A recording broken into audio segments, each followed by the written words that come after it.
again. Leave this night clean and quiet. You want the last word, you want me to laugh, but leave it for now. All you can say, all you can feel was wrapped up inside that one perfect kiss. Leave it at that. I'll watch you turn the corner and go. And goodbye till tomorrow. Goodbye until the next time you call, and I will be waiting. I will be waiting. Goodbye until tomorrow. Goodbye till I recall how to breathe. And I have been waiting. I have been waiting for you. And good evening, ladies and gentlemen. Welcome to On Stage. I'm your host, Mr. Chris Peterson, and I am so excited that you're going to be spending some time with me talking about local theater, regional theater, Broadway, films, all things musicals. I mean, my gosh, everything that you possibly can think about theater, we're going to be talking about here on the podcast. And a big show today, lots to talk about. So just to kind of give you a preview of what we're going to be talking about. The first thing I'm going to be doing is I'm going to be talking about why my style of reviewing, because I've gotten some questions about why I review the way I review and why I say the things I say, and I just want to clarify basically my thoughts and when it comes to reviewing shows, and then I of course want to review and give you my thoughts on the Bridgeport Theater Company's production of To Kill a Mockingbird, which I saw last weekend. And I also want to make sure I preview Godspell, which is coming up at the Bijou Theater next weekend as well. And I just want to do a quick shout out to the cast and crew down at Curtain Call, doing The Wizard of Oz, which is going to be huge. They opened this weekend to what I'm hearing are gigantic houses, and I'm sure that's only gigantic houses is what they'll see for the rest of their run. So congratulations and best of luck to them, because I'm sure it's going to be a wonderful family event to be able to go see down there in Stanford. So the song that opened up the show is Goodbye Until Tomorrow from the Last 5 Years by Jason Robert Brown, who's one of my favorite composers. His new musical, Bridges of Madison County, is currently running on Broadway, and that's already getting a bunch of Tony buzz. In the next couple weeks, we should be starting to hear about Tony nominations, and we'll have some reaction here on the podcast as well. But I want to start off by talking about reviewing. Now, I've been reviewing shows over the past couple podcasts and giving my thoughts, and I got some emails from some people saying, Chris, you're usually very, very positive, and you're almost too positive and things like that. And the reason for that is, of course, none of us are doing this professionally. None of us are getting paid to do these shows. So I don't want to be overly critical and nitpicky and things like that. But at the same time, a lot of people are right. We're paying money to go see these shows. People are paying money to go see these shows. So it's only fair that honest reviews should be made. So going forward, what you're going to hear from me are honest reviews. And like I said, if I'm going to be negative, it's never negative or malicious. It's always going to be constructive. And it's never to offend anybody or hurt anybody's feelings. But at the same time, folks, if you are afraid of opinion, and if you're afraid to offend people, if you're afraid to get your feelings hurt, you should not be doing theater. Theater, I've always felt, is for the people that have just the thickest skins in the world, that nothing can bother them and it'll all slide off their back. This is, like I said, you are doing something in front of a paid audience. And they deserve their money's worth all the time. And when they don't get it, that should always be mentioned on the show. And so, like I said, when I give a negative review to something, it's never in a malicious way. I'm never going to attack anybody personally or anything like that. If you do feel personally offended, I definitely apologize in advance. But like I said, if you're directing a show, if you're in a show, if you're composing a show, if you're designing a show and you are only in it to get positive and overwhelmingly positive reviews, then you're living in a dream world. So, with that said, let's talk about To Kill a Mockingbird. Now, I got a chance to see this last weekend. I went to one of the last performances, and I have to tell you, folks, overall, it was a great theatrical experience. I thought it was strong performances. Excuse me, I can't even talk. Strong performances from individual actors on stage. At times, were hampered by some technical things in the show that I thought were either A, a bit distracting, or B, did the performers a disservice. And we'll talk about that a little bit more in detail. But let's talk about the play itself. First of all, I'm a huge fan of the novel. I've read the novel 3 times, all for school, never for, just, hey, I want to read To Kill a Mockingbird.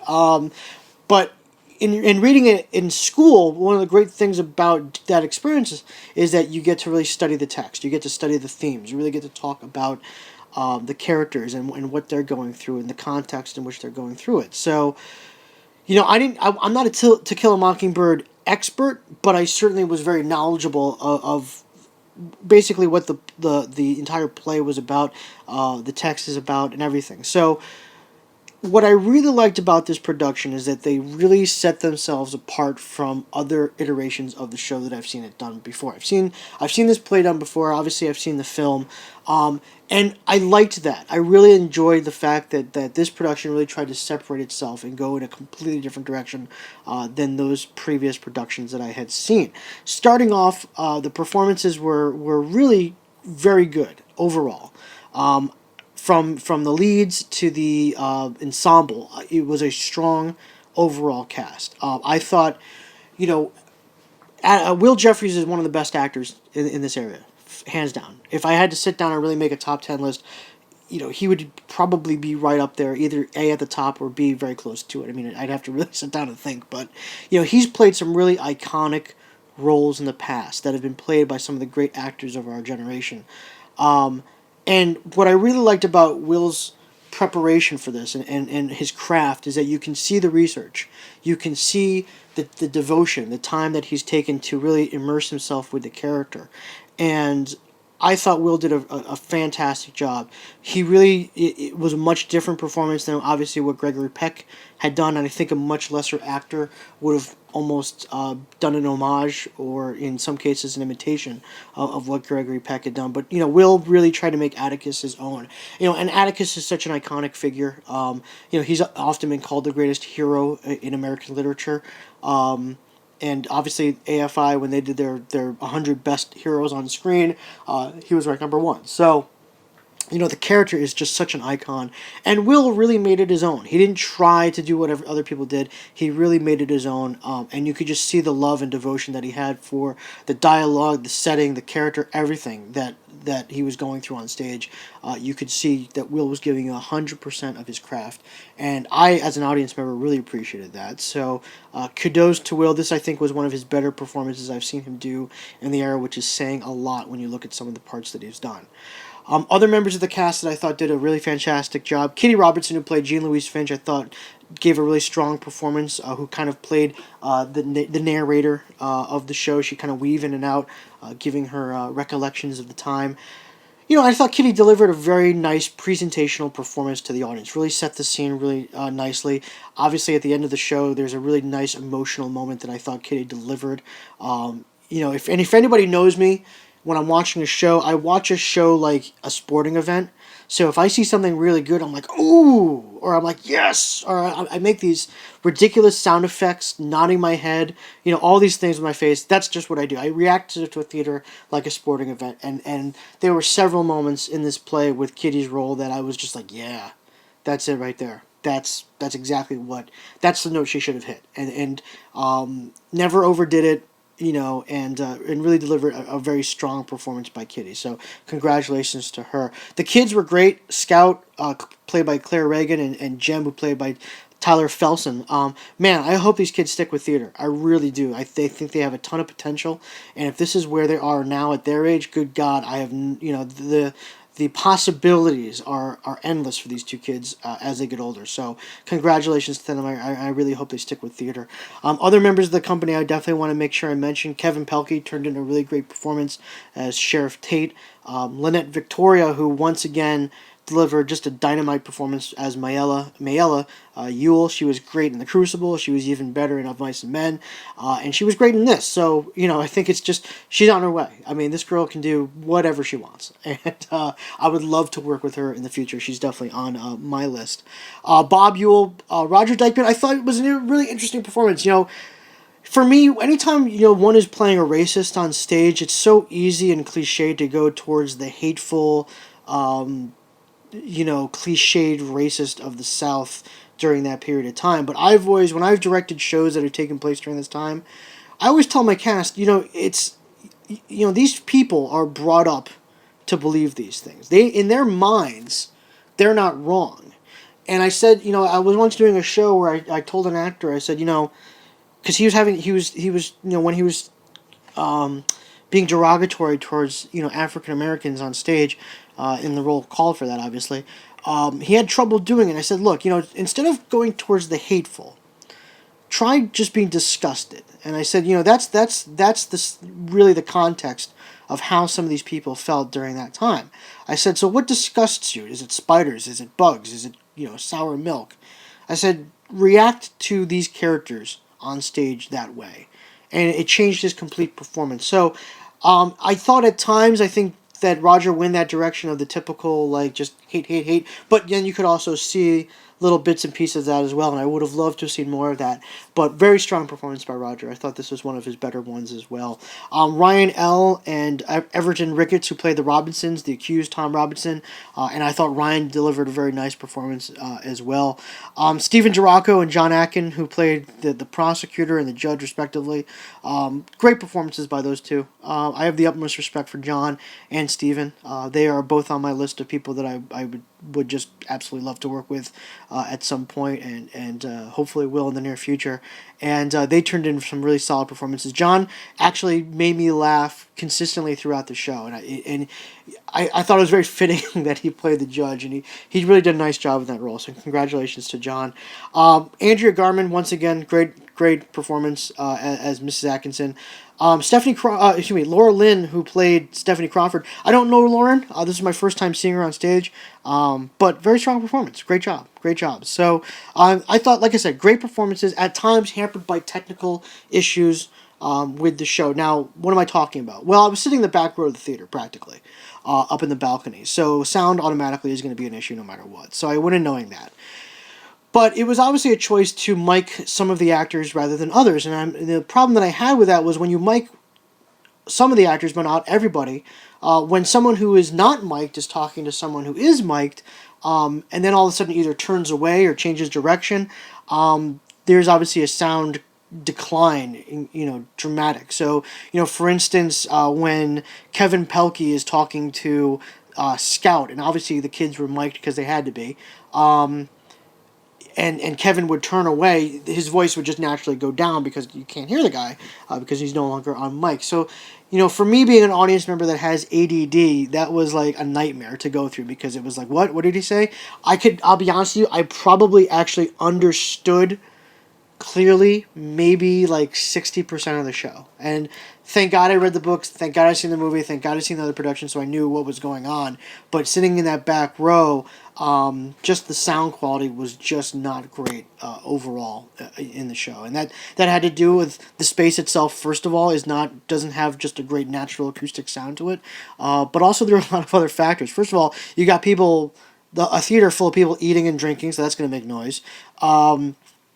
Also, it was pouring rain that night, and actually rain was coming into the theater. It was leaking about 10 feet away from me. I was actually sitting next to some people that it looked like the rain was actually coming in on, and they actually had to shift their seats a bit.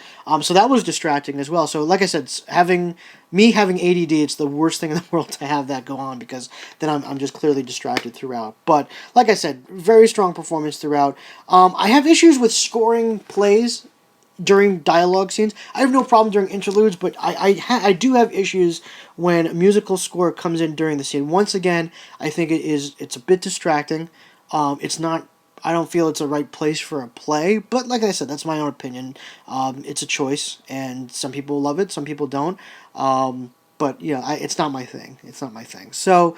But like I said, I don't think the score, made the performance worse or anything like that. It's just something I'm not going to do in my own productions. So like I said, congratulations to Eli Newsom. Congratulations to the Bridgeport Theater Company team. This is, I think, the only straight play they're doing this year. I think so. And I thought it was a good one. I did. I thought it was a good one. So congratulations to them on their run, and best of luck to everybody involved.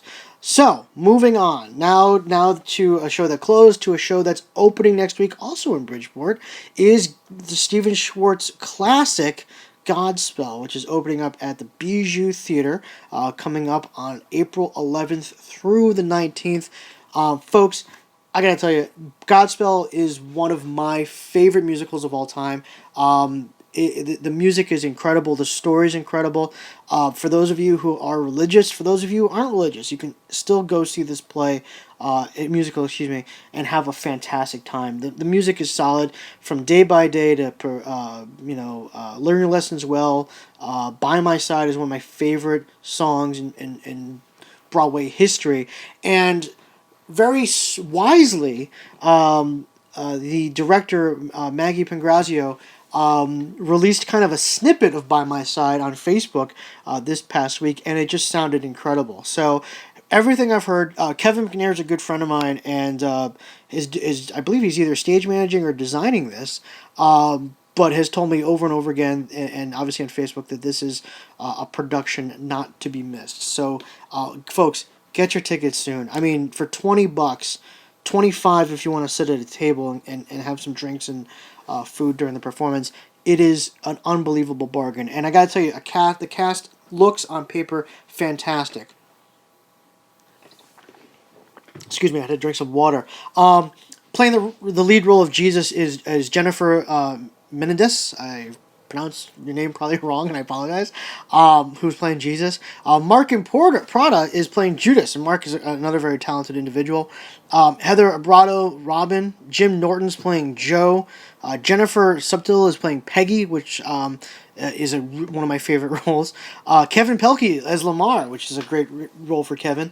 Juan Alaya is playing Herb. Kathy Alexander is playing Gilmer. Sean Reynolds, Jeffrey, and Renee Reagan as Sonia. And I gotta tell you, folks, that is a great cast. Some of them I've seen in other productions as well. Like I said, get your tickets soon, because these tickets are going to go fast. This theater does not seat thousands of people. You are literally talking about 100 plus maybe. So get your tickets soon, because it is going to be quite the event. So Godspell, Bijou Theater, go see it. I will be going to see it, and hopefully being able to do a review right here on the podcast, folks. If you haven't heard about the Bijou Theater yet, you're going to. The work that they're doing is incredible, and now that they really are committed to doing full theater, and a whole season of theater there, especially with Maggie now being the new artistic director. So congratulations to Maggie. It's going to be huge. I can't wait. So get your tickets now. Go to thebijoutheater.com, where you can buy tickets online. It's a very easy process. I did it.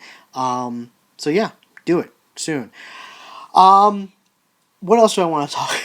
Gosh, what else do I want to talk about? Oh, I also want to remind people of a couple things that are coming up.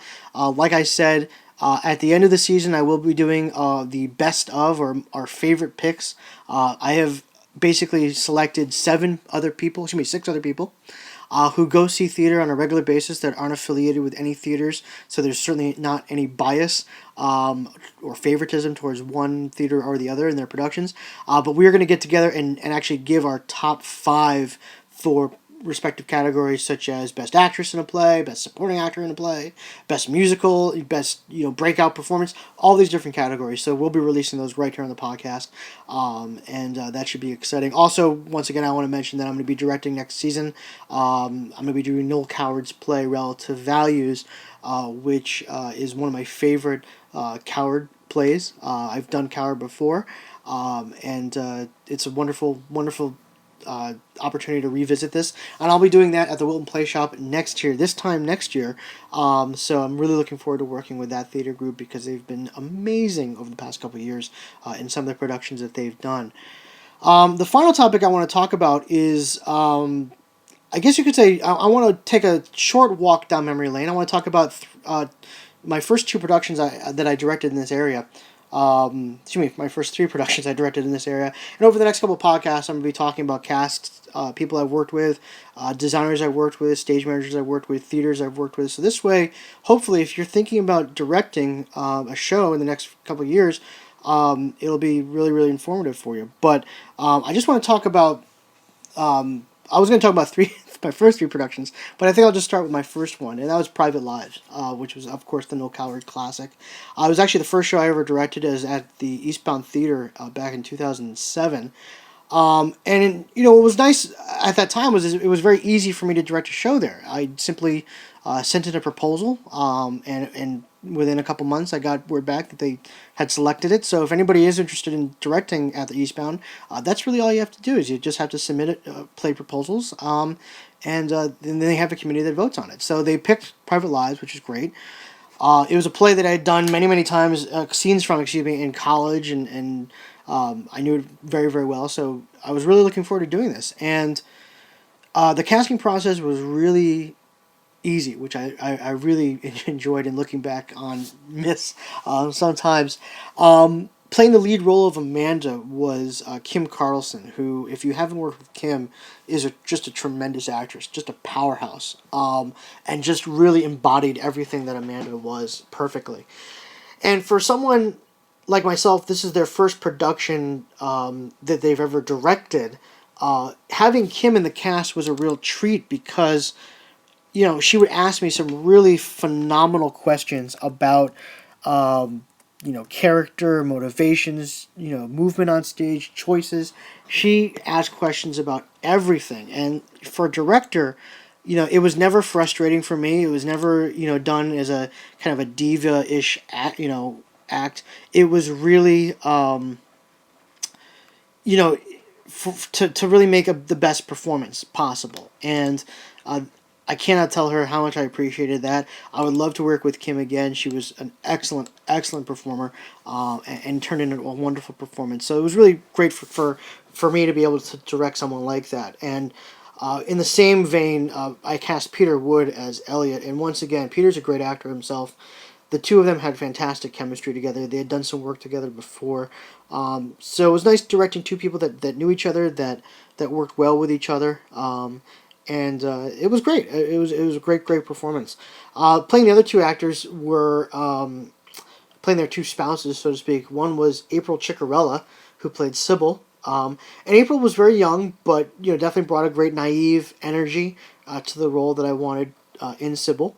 And then playing Victor was this tremendous British actor by the name of Brooke Morriswood, who was Oxford educated, had done Shakespeare, classical theater. I mean, really was an excellently trained actor, but was also very good at improv comedy, and definitely did a lot of that on stage. And he every single time we would do a rehearsal, he would give me the same line, and do it in so many different beats, so many different fashions, and really gave himself a really wide range to kind of pick and choose from. And the show was received very, very well.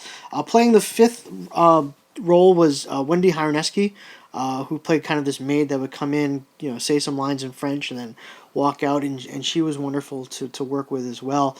But I mentioned, the play was really well received. The houses were fantastic. I think we sold out every single Saturday show and most of the Fridays. So it was just a very strong performance. It was a great way to kick off this career in Fairfield County Community Theater that I've had since. And over the next couple of weeks, I'm going to be talking about some other shows in great detail as well.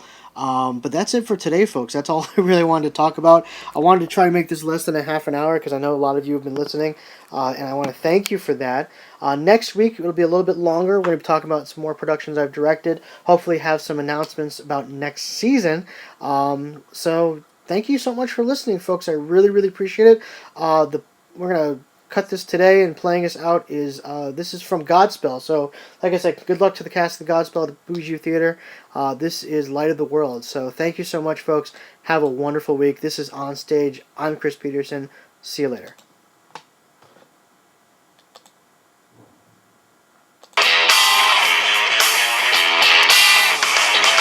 You are the light of the world.